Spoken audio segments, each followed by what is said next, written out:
Hello friends, very good morning. Welcome to the Hindu editorial analysis. ఇవాళ మనం చూడబోతున్న article faith and freedom అనే టైటిల్తో వచ్చింది. ఫోర్స్డ్ రిలీజియస్ కన్వర్షన్స్కి సంబంధించిన ఆర్టికల్ ఇది మనకి యూపీఎస్సీ సిలబస్ ప్రకారం జనరల్ స్టడీస్ పేపర్ 2 పాలిటీ కిందకి వస్తుంది. So very important article, both from the perspective of prelims as well as mains. So article మనం డీటెయిల్డ్గా చూసి తర్వాత దీనిపైన ఒక క్వశ్చన్ కూడా ప్రాక్టీస్ చేద్దాం. సరేనమ్మా? So before that, let me tell you that we are announcing 2 courses. 2023లో prelims రాయాలనుకునే వాళ్ళకి ప్రిలిమ్స్ క్రాష్ కోర్స్ అనౌన్స్ చేస్తున్నాను. అలాగే 2024 అండ్ తర్వాత రాయాలనుకునే వాళ్ళకి regular long term UPS infinity course launch చేస్తున్నాం. న్యూ బ్యాచెస్ స్టార్ట్ అవుతున్నాయి ఫ్రమ్ 1st January నుంచి మనకి న్యూ బ్యాచెస్ అనేవి స్టార్ట్ అవుతున్నాయి. So make use of this. Already basics ఉన్న వాళ్ళు, ఇంతకుముందు కోచింగ్ తీసుకున్న వాళ్ళందరూ you can choose prelims crash course which is starting from 1st January. లేదా ఆల్రెడీ కోచింగ్ తీసుకోలేదు, ఫస్ట్ టైం వస్తున్నాము, beginners you go for this. Beginners దీంటికి రావద్దమ్మా, మీకు అర్థం కాదు. So beginners I recommend you to target 2024 at not 2023. 2023 me attempt waste చేసుకోవద్దు, right? So దీనికి మీరు ప్రారంభించి దీని ద్వారా మీరు ముందుకు వెళ్తే బాగుంటుంది. 15th December వరకు మీకు ఈ ఆఫర్ అనేది valid. 10% off and EMI option కూడా ప్రొవైడ్ చేస్తున్నాం. ఆన్లైన్ ఉంది, ఆఫ్లైన్ ఉంది, and so many options are available here. And crash course is only 9999 till 31st December. January 1st తర్వాత వస్తే 12,999 అవుతుంది. డీటెయిల్స్ కోసం ఈ నెంబర్కి మీరు కాంటాక్ట్ చేయాలి. సో ఆర్టికల్ డీటెయిల్స్ చూద్దాము. మరి ఫెయిత్ అండ్ ఫ్రీడమ్ అనే టైటిల్తో మనకి ఇది కనిపిస్తుంది.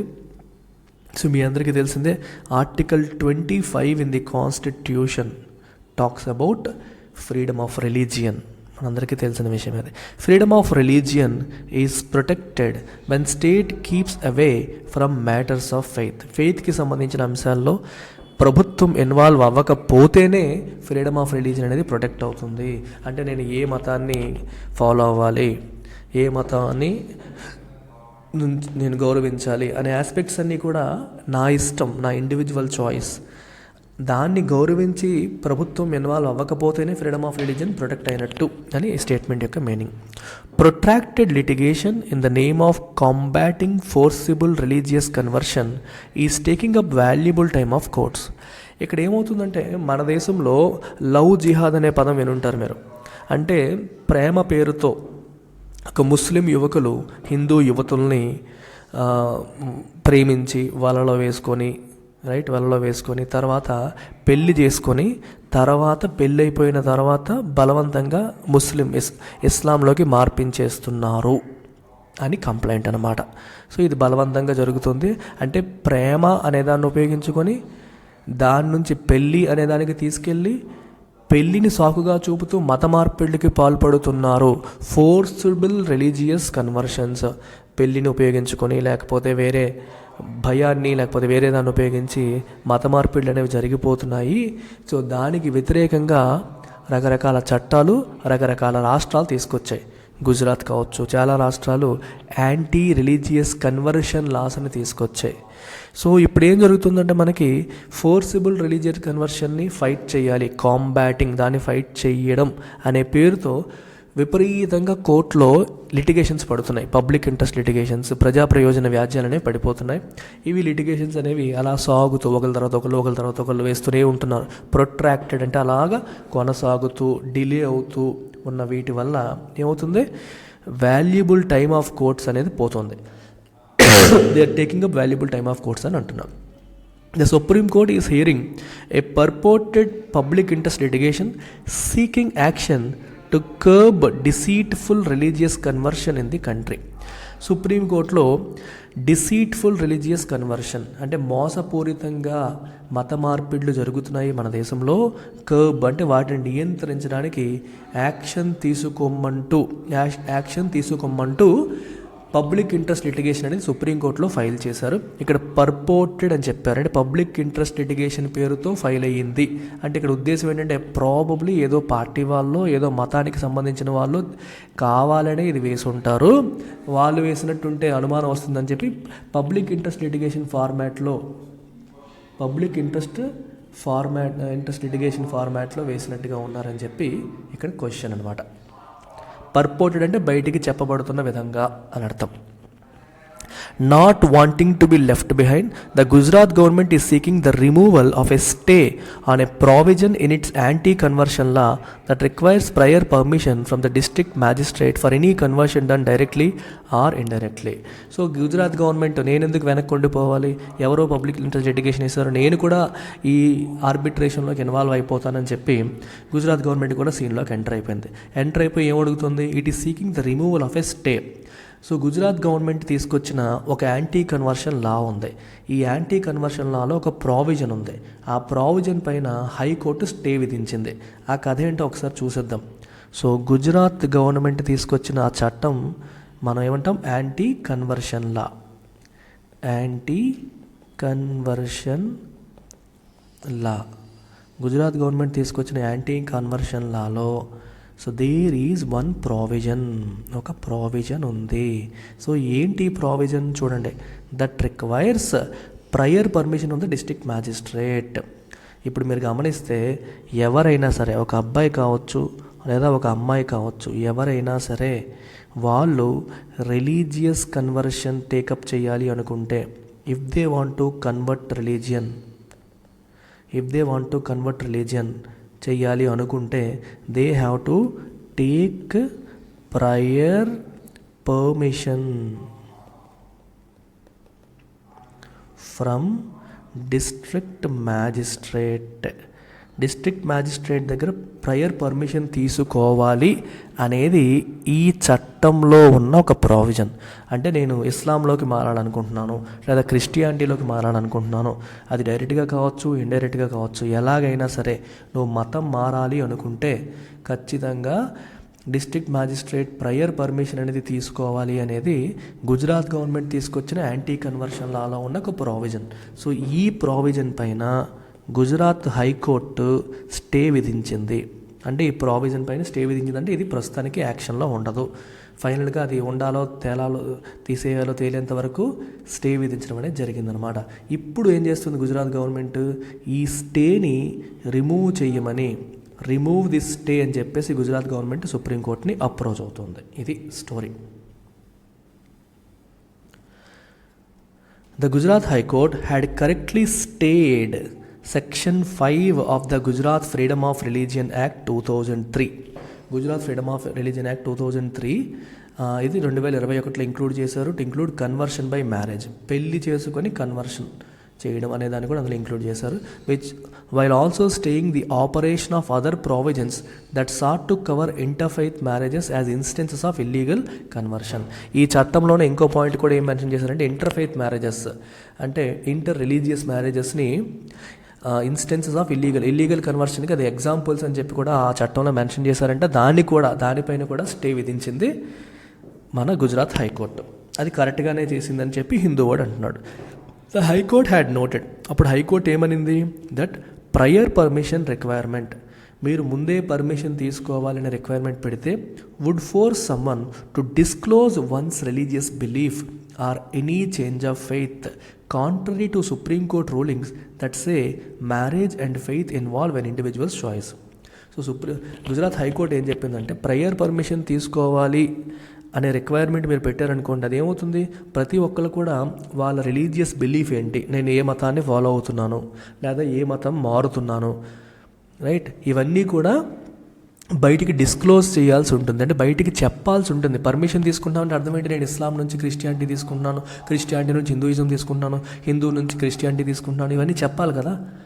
మరి సుప్రీంకోర్టు రూలింగ్స్ ఏం చెప్తున్నాయి, మ్యారేజ్ మరియు ఫెయిత్ అంటే ఏ మతాన్ని ఫాలో అవుతాను, పెళ్లి విషయాలన్నీ కూడా individual చాయిస్కి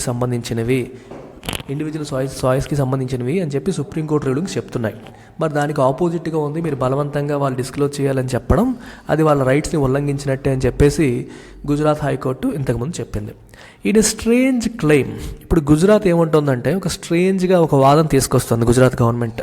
it argues that the stay on section 5 is affecting even genuine interfaith marriages that involve no fraud or coercion, as those who usually solemnize such marriages are unable to do so. ఈ సెంటెన్స్కి meaning ఏంటి? So Gujarat government claim ఏంటి అంటే, ఇప్పుడు ఈ section 5 మీద మీరు stay విధించారు. అంటే ఏంటి? డిస్ట్రిక్ట్ మ్యాజిస్ట్రేట్ దగ్గర ప్రయర్ పర్మిషన్ తీసుకోవాలి అన్న ప్రావిజన్ మీద స్టే విధించారు. అంటే అర్థం ఏంటి?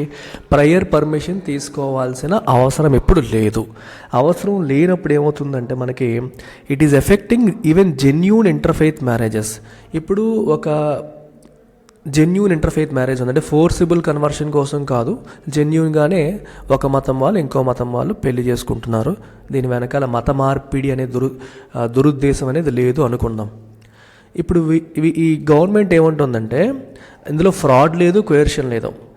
అలాంటి వాళ్ళు కూడా జనరల్గా వాళ్ళు మ్యారేజ్ చేసుకునేటప్పుడు వాళ్ళు ఏం చేస్తారు? సోలెమ్నైజ్ చేస్తారు, అంటే సెరిమనీ కండక్ట్ చేస్తారు, అంతే కదా.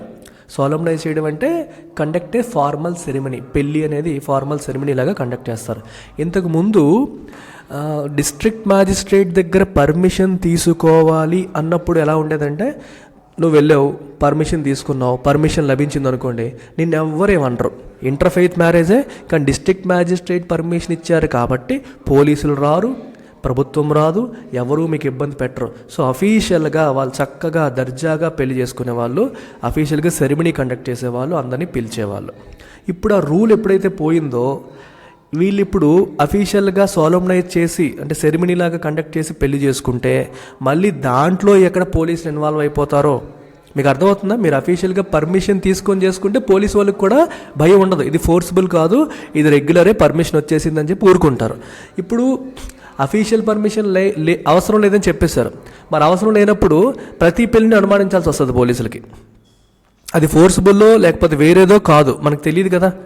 అది ఫ్రాడ్ వల్ల జరుగుతుందో, కోయర్షన్ వల్ల జరుగుతుందో అనేది మనకి తెలియదు కాబట్టి పోలీసులు ఏంటి, ఇంటర్ఫెయిత్ మ్యారేజ్ జరిగిందంటే దాని వెనకాల మత మార్పిడి అనే దురుద్దేశం ఉందా లేదని అనుమానంతో చూడాల్సి వస్తుంది. సో పోలీసులు అనుమానంతో చూస్తారనో లేకపోతే హరాస్ చేస్తారనో భయంతో వీళ్ళు సోలెమ్నైజ్ చేయట్లేదు. సోలెమ్నైజ్ చేయడం అంటే సెరిమనీ చేసుకోవట్లేదు, పెళ్ళి అనే సెరిమనీ అఫీషియల్గా ఫార్మల్గా చేసుకోవట్లేదు, భయపడి చేసుకోవట్లేదు అని చెప్పి ప్రభుత్వమే చెప్తుంది. అదే అఫీషియల్ పర్మిషన్ ప్రొసీజరే ఉందనుకోండి, వాళ్ళు వస్తారు, చెప్తారు, మేము పర్మిషన్ డిస్ట్రిక్ట్ మ్యాజిస్ట్రేట్ పర్మిషన్ ఇచ్చేస్తే వాళ్ళు సెరిమనీ కూడా చేసుకోవచ్చు, అసలు ఏ ప్రాబ్లం ఉండదు. ఇప్పుడు ఆ పర్మిషన్ తీసుకోవాలి అన్న రిక్వైర్మెంట్ తీసేయడం వల్ల వాళ్ళు సెరిమనీ చేసుకోవడానికి భయపడుతున్నారు, ఎవరు వచ్చి హరాస్ చేస్తారన్న భయంతో ఉన్నారని చెప్పి గుజరాత్ గవర్నమెంట్ చెప్తోంది. This is based on a claim that prior permission requirement obviates the need to question the genuine nature of the conversion. Obviate అంటే అర్థం ఏంటి? To make it unnecessary. ఇప్పుడు నేను చెప్పిన పాయింటే, ప్రయర్ పర్మిషన్ తీసుకుంటే ఆ మ్యారేజ్ యొక్క నేచర్ జెన్యూన్ నేచర్గానే కన్వర్ట్ అవుతున్నారా లేకపోతే ఫోర్సిబుల్గా కన్వర్ట్ అవుతున్నారని పోలీసులు క్వశ్చన్ చేసే అవసరమే ఉండదు. If any consequent upon and inter religious marriage అయిన తర్వాత కన్వర్షన్ జరిగితే ఆ కన్వర్షన్ని మరి క్వశ్చన్ చేయరు ఎప్పుడు ప్రయర్ పర్మిషన్ తీసుకుంటే. ప్రయర్ పర్మిషన్ అనేది అవసరం లేకుండా చేసేసారు, పర్మిషనే అవసరం లేకుండా వీళ్ళు ఇప్పుడు వెళ్ళి పెళ్లి చేసుకున్నారు. అప్పుడు ఏమవుతుంది? ఎక్కడో చిన్న భయం ఉంటుంది, చట్టం ఉంది, చట్టం ఎలా చేయట్లేదు, సో పోలీసులు వెళ్ళి క్వశ్చన్ చేసి వాళ్ళని హరాస్ చేస్తారేమోనన్న భయం వాళ్ళకి ఉంటుంది. అర్థమవుతుంది కదా మీకు? అది పర్మిషన్ అఫీషియల్గా తీసుకుంటే ఏ గొడవ ఉండదు. ఇప్పుడు అఫీషియల్గా పర్మిషన్ తీసుకునే రిక్వైర్మెంట్ తీసేయడం వల్ల ఎవరు వచ్చి హరాస్ చేస్తారేమోనన్న భయంతో వీళ్ళేమో బయటికి సోలెమ్నైజ్ చేయట్లేదు, సెరిమనీలే కండక్ట్ చేసుకోవట్లేదు అని చెప్పి అంటున్నారు. So no one would buy the claim that the provision enables voluntary conversion. ఇక్కడ ఈ ఆర్టికల్ ఏం చెప్తుందంటే, ప్రావిజన్ పెట్టినంత మాత్రాన వాలంటరీగా కన్వర్షన్ అయిపోతుంది, మీకు ఎవరేం అడ్డు పెట్టరు అనే మాట చెప్తున్నారు. అంత సీనే లేదు, ఎవరు నమ్మరది. Freedom of religion is protected only when no questions are raised and no suspicion entertained based on mere fact that interfaith marriage has taken place. Freedom of religion అనేది ఎప్పుడున్నట్టు?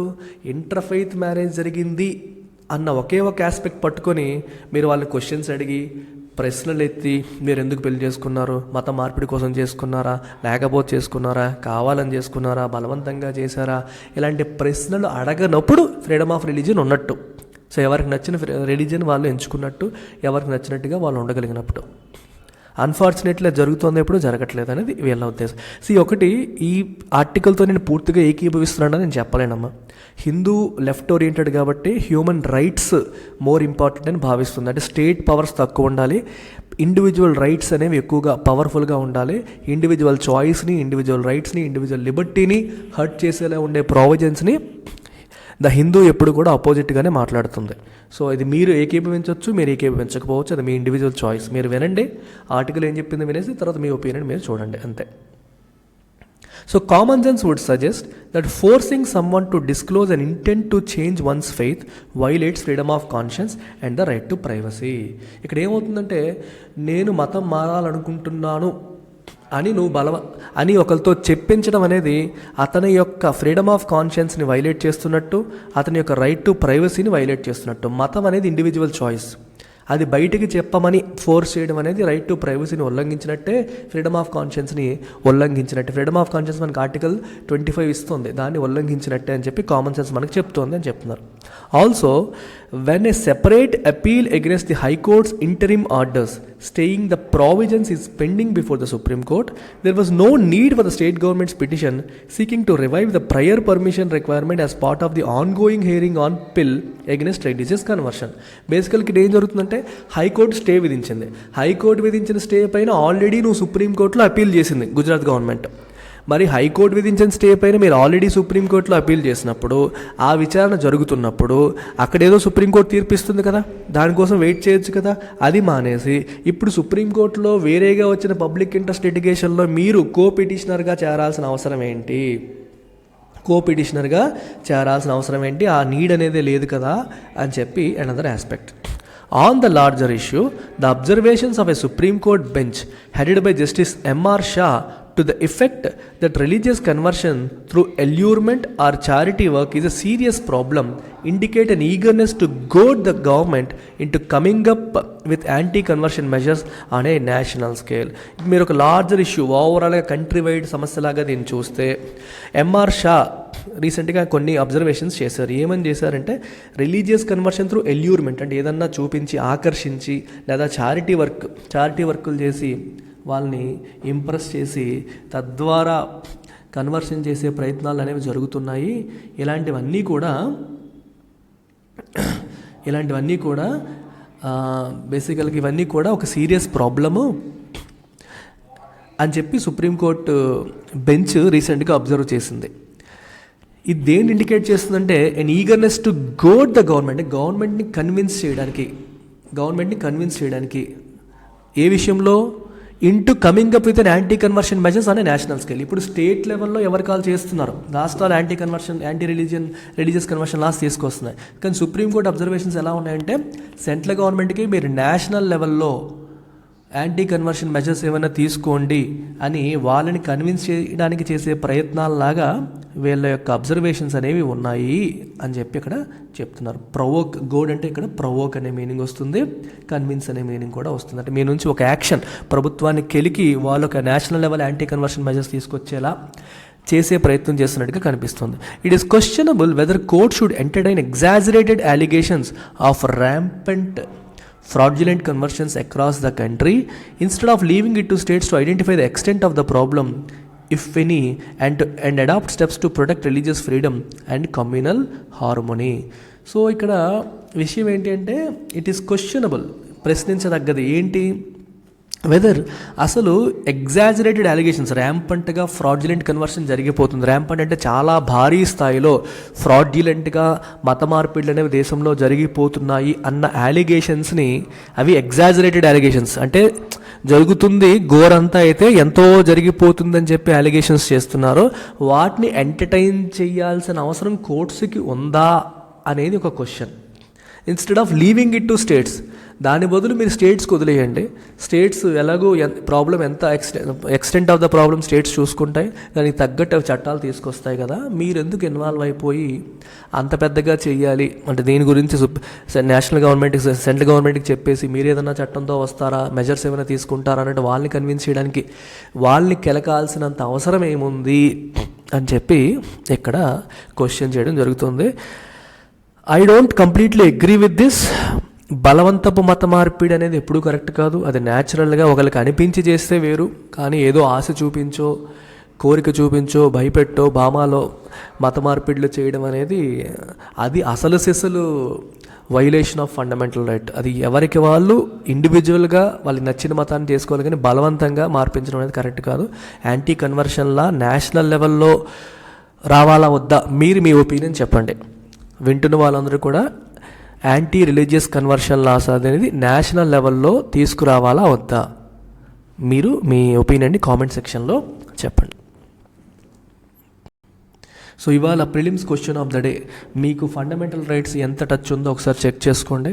Article 25 in the constitution of India doesn't give which of the following right. వీటిల్లో ఒక right ఇవ్వదంట, మిగిలినవన్నీ ఇస్తుంది, ఒకటి ఇవ్వదు. Right to profess religion, right to practise religion, right to propagate religion, right to proselytise others. ఏంటి ఏ రైట్ అనేది మనకి లేదు. మీరు నాకు ABCDలో ఏ ఆప్షన్ కరెక్టో కామెంట్ సెక్షన్లో పెట్టండి.